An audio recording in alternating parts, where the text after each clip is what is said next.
dan jangan lupa like-nya, di-like ya. Di-subscribe itu penting, di-subscribe, di-like, di-subscribe. Alkitab itu dibagi 3 ya. Perjanjian Lama itu dibagi 3 sejarah. Ya, kitab sejarah, kitab puisi, dan nubuatan. Gitu.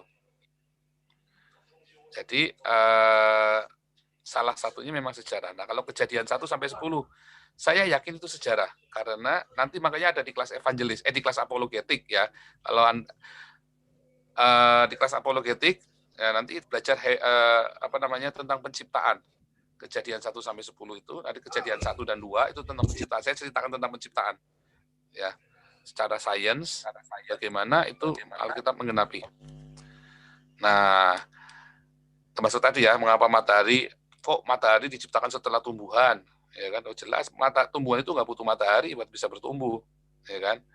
Mengapa bisa ada coba makhluk yang pertama kali nongol, ular kan, reptil itu kan makhluk darat pertama kan? Nah itu jadi itu sangat ini sekali ya, historical banget,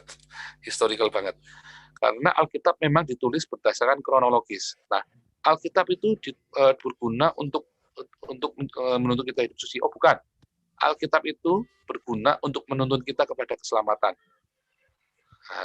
Harus bedain. Yang bisa membuat kita hidup kudus adalah Roh Kudus, bukan Alkitab. Karena banyak orang baca Alkitab, ya, juga jadi nggak percaya kan? Saulus membaca Alkitab yang sama. Saulus membaca Alkitab, dia bunuh untuk murid Yesus. Tapi setelah ketemu Yesus, dia baca Alkitab yang sama, dia mati bagi Yesus. Sebelum ketemu Yesus, dia menjadi pembunuh, tukang jagal. Setelah ketemu Yesus, dia menjadi penuh dengan belas kasihan. Jadi dari buahnya kita tahu. Nah, jadi gitu. Jadi hanya Roh Kudus yang bisa menyucikan, menyempurnakan ibadah kita. Bukan dari Alkitab. Alkitab itu akan mengajarkan kepada kita semua yang kita perlukan.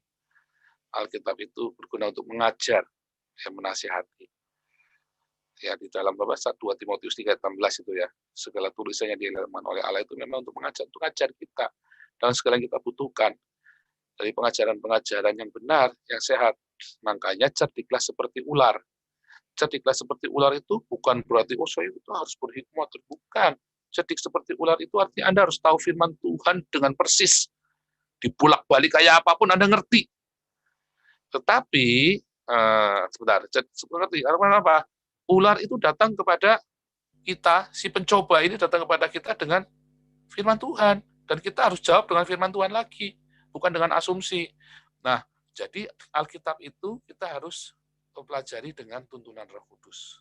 Dengan ilham Roh Kudus, dengan kerendahan hati. Cerdik seperti ular ini harus dengan tulus seperti merpati. Gitu. Nah, kalau kita, Pak Paul ini menyuarakan kebenaran, cerdik seperti ular, makanya pergi ke Eropa, itu bukan cerdik seperti ular, itu namanya berhikmat. Nah, saya menyuarakan dari Eropa ini dengan berhikmat namanya. Jadi harus bedain ya, mana cerdik seperti ular, mana artinya berhikmat, mana artinya pengertian. Hikmat adalah bagaimana kita meresponi satu masalah, itu hikmat.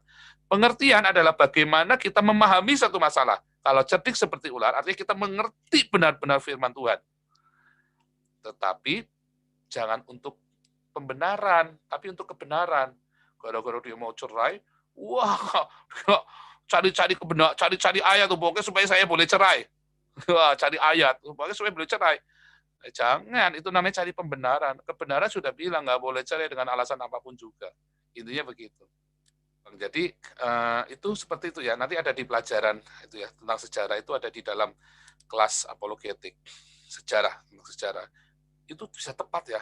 Saya ngajar itu ya tentang penciptaan, bahkan sampai ke zaman Ibrahim itu kan, kejadian sampai zaman Nimrod itu ya. Saya sudah pernah cerita kemarin ya.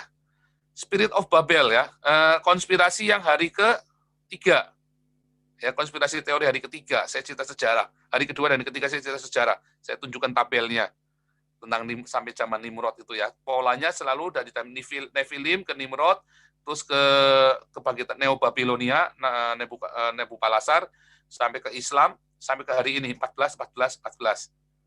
Itu sudah menceritakan, jadi itu cerita beneran ya, Nephilim, terus cerita apa Nimrod, itu beneran ya, itu beneran ada di Museum Berlin itu ya. Arkeologinya ada di Museum Berlin, saya udah pergi ke sana.